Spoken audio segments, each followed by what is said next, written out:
All right, so you want to get the inside scoop on AMD? Well, that's exactly what we're doing today. We're going to be diving deep into their business model, how they stack up against the competition, and what the future holds for them. All of this is straight from their 2024 annual report. No fluff, just the facts. Ready to go. Absolutely. Let's jump in. Using their 10K is great because we get AMD's perspective directly.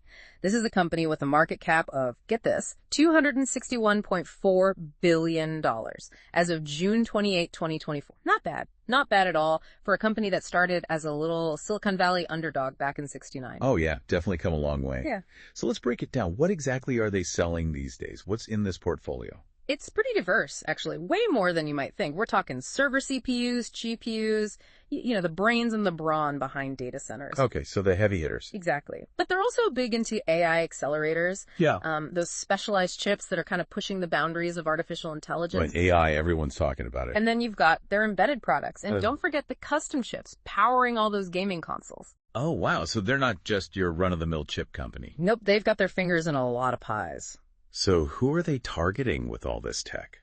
They're really focused on data centers, those huge commercial clients and consumer clients.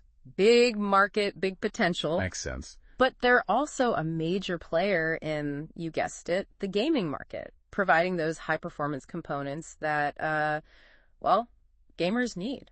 Okay, playing on multiple fields. So how do they get all this tech out into the world? What's the process? It's a multifaceted approach. A lot of it's based on purchase orders and agreements with their customers, so working closely with OEM partners and a whole network of distributors. A lot of moving parts, it sounds like. Definitely. And things get even more interesting, I guess you could say, when you look at manufacturing. Oh, right, because they don't actually build their own chips, do they? Nope, they rely on third-party manufacturers for all of their production. Interesting. So they design everything, but don't actually make it themselves.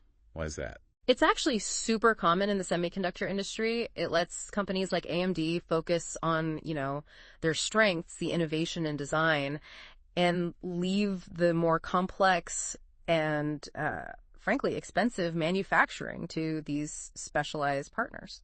Okay, but doesn't that come with some risks? I'm remembering something in the report about an inventory loss. Yeah, you're right. First quarter of 2024, there was an incident at one of their manufacturing partners, resulted in some inventory loss. Ah, so that's what that was. Yeah, it really highlights the potential downsides of, outsourcing, even if it is pretty standard practice in the industry. Yeah, it makes you realize how important those partnerships really are. For sure. Okay, so with all these different products and ways to get them out there, how do they actually make money? How does the revenue work? It's actually not that straightforward. They have different revenue recognition models depending on what they're selling. So whether it's a standard chip, a custom design, or even intellectual property, changes things. Huh, okay. We'll have to unpack that because it seems pretty important to understanding their financial health. Absolutely. All right, well, before we jump into all the numbers, let's talk about the competition. Who's AMD up against? In the data center world, it's basically a battle of the titans. You've got Intel and NVIDIA as their main rivals, particularly when it comes to CPUs, GPUs, and DPUs. Right, and those are all, essential components these days. Exactly. Everyone's constantly trying to push the boundaries of performance, which ultimately is good for consumers, but makes for some really fierce competition. Yeah, so it's a constant race to the top. That explains all those big R&D numbers we were talking about. What about... what do they call it? The client segment, those CPUs and APUs that are in, everyday computers. Yeah, good question. Intel's still their biggest competitor there, although AMD's actually been steadily gaining market share, especially with their Ryzen processor. Ryzen, yeah, I've heard good things. Yeah, they're pretty impressive. What about the gaming market? AMD's pretty big there. Are they facing those same rivals? Yeah. NVIDIA and Intel are still the major players in discrete graphics. Those high-end graphics cards gamers love. Right. But here's the thing. Integrated graphics, the ones built directly into the processor, those are becoming more popular. And AMD's actually really well positioned here with their APUs, which combine processing power and graphics capabilities all in one. Oh, interesting. So the lines are kind of blurring between these different types of graphics. Yeah, definitely. Any other challenges on the horizon? Things they need to watch out for? Well, there's always the chance of some smaller, fabulous companies coming out of nowhere with some crazy new designs. But here's a really interesting twist. Some of AMD's own customers are actually starting to develop their own data center products. Well, wait, so their customer could become their competitor? Exactly. Talk about needing to stay ahead of the curve. Seriously. Well, let's look ahead a bit. What are the big things driving growth for AMD in the future? What are they betting on? One word. AI. Artificial intelligence. AMD's going all in. They're not being subtle about it either. They call it their pervasive AI strategy. It's a core part of their future roadmap. So it's not just about, creating AI products. It's about weaving AI into everything they do. Exactly. They're adding AI capabilities to their existing products, building a whole software ecosystem to support AI development, and they're even making strategic acquisitions to bolster their AI expertise. Speaking of acquisitions, let's talk about their purchase of Silo AI. Absolutely. This Finnish AI lab is all about speeding up AI model development, specifically on AMD hardware. So they're not just making the chips, they're making sure those chips are the best platform for, the future of AI. Exactly. It's a really smart move. What else is Silo AI bringing to the table? What's so special about them? They've got a really impressive software stack. It's designed for training those huge, large language models, the ones that power all these chatbots and, generative AI tools. Right. And remember those data center products we talked about earlier? The ones specifically made for AI. You mean those chips designed to handle all the, heavy lifting of AI applications? Yeah, those are seeing huge demand right now. And with Silo AI's expertise, AMD's in a great position to, capitalize on that. Makes sense. It's a really smart strategy. Yeah. But they're not stopping there, are they? What about ZT Systems? I remember they were planning to acquire them too. Ah, yes, ZT Systems. They're a major player in providing the infrastructure for all those hyperscale companies like Google, Amazon, the big guys. They provide all the hardware and systems for those massive data centers. So this acquisition is about scaling up their AI solutions, making sure they can handle those, massive workloads. Exactly.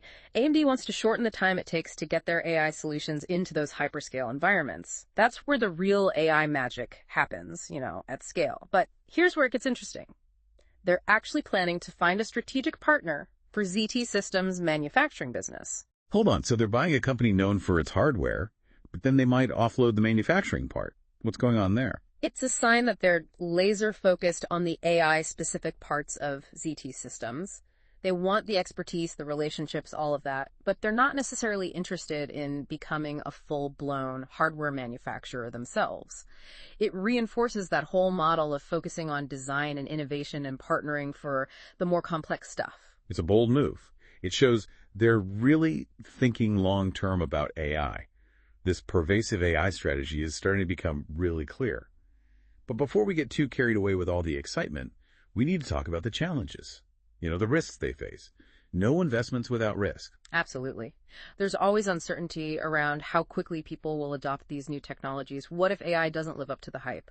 Or what if someone else comes up with a better solution? And of course, there's always that risk that relying on third-party manufacturers could backfire again. Yeah, and the pace of innovation in AI is crazy fast. It's a constant battle to stay ahead. Even the smallest misstep could be costly. So how does AMD stack up financially? Can they actually pull all this off? Do they have the money? That's the million-dollar question. And that's what we're going to dive into next. We're going to unpack those key financial ratios and see what the numbers tell us.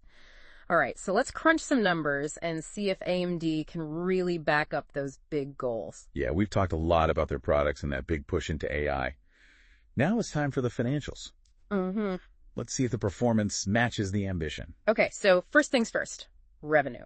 The top line number that tells you how much money they're bringing in. In 2024, AMD hit a record $25.785 billion. Oh. That's up from $22.680 billion in 2023 and $23.601 billion the year before that. That is a serious upward trend. Seems like this diversification strategy, focusing on areas like AI and data centers, is paying off. It's working, but revenue's only part of the story, right? We need to talk about profitability, and that's where gross margin comes in. In 2024, their gross margin was a solid 49%, up from 46% the year before. Okay, so for every dollar of, chips and whatever else they sell, they're keeping 49 cents after they account for all the costs. That seems pretty good. Shows they're managing costs well and pricing their products competitively. You got it. And it's even more impressive when you think about who they're up against. Intel, NVIDIA, those are some big names. But to stay ahead in this game, you got to invest in the future. So let's look at their research and development spending. That gives you a sense of how committed they are to innovation. Yeah, that's key. You can't just sit back and relax in the tech world. Got to keep pushing forward. So what did their R&D spending look like? Give us the numbers. Okay, in 2024, they pumped $6.456 billion into R&D.